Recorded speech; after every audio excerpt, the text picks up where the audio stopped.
ఆ చల్లని సముద్ర గర్భం దాచిన బడబానలమెంతో,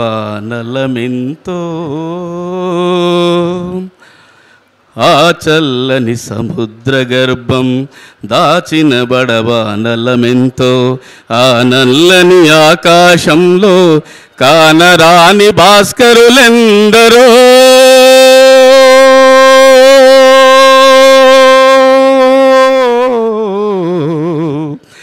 ఆ చల్లని సముద్ర గర్భం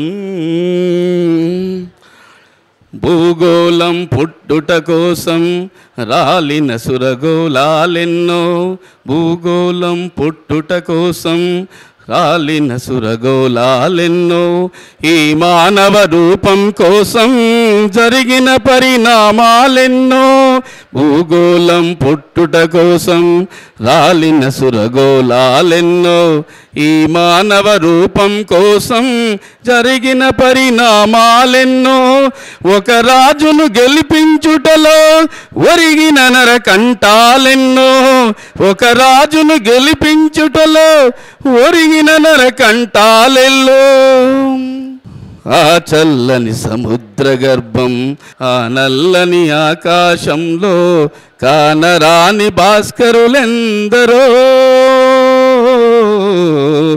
ఆ చల్లని సముద్ర గర్భం. సభావత్ మోతులార్ గారి యొక్క ఆత్మీయ బంధుగణము, శ్రేయభిలాషులు, ఆత్మీయులందరికీ కూడా నా నమస్కారాలు. సార్ గురించి చాలా విషయాలు పెద్దవాళ్ళు చాలా చక్కగా వివరించారు.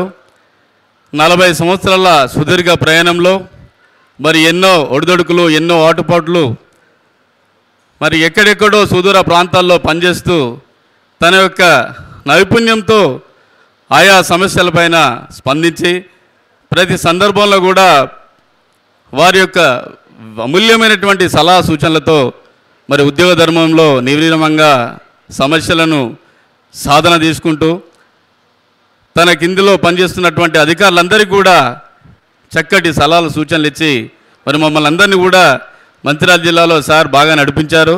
అందుకు మేమందరం కూడా కృతజ్ఞత తెలియజేసుకుంటున్నాం సార్.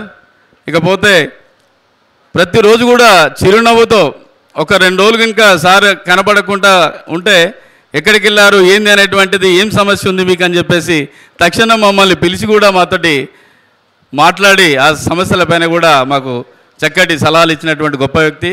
మరి ఇంత ఎలాంటి పరిస్థితుల్లో కూడా ఉద్యోగ ధర్మంలో మనం అపాయింట్ అవుతాం. అట్ ది సేమ్ టైం మనకు రిటైర్మెంట్ కూడా అప్పుడే స్టార్ట్ అయ్యింది కాబట్టి ఈ రిటైర్మెంట్ అనేది తప్పదు కాబట్టి ఈ రిటైర్మెంట్ జీవితం అనేటువంటిది చాలా హ్యాపీగా, సంతోషంగా మరి 2వ ఇన్నింగ్స్లో వారి యొక్క సేవలు మొదలుపెట్టాలని చెప్పేసి మనస్ఫూర్తిగా కోరుకుంటూ ఈ అవకాశం ఇచ్చిన పెద్దలందరికీ మరొకసారి ధన్యవాదాలు తెలుపుకుంటూ ముగిస్తున్నాను. Thank you.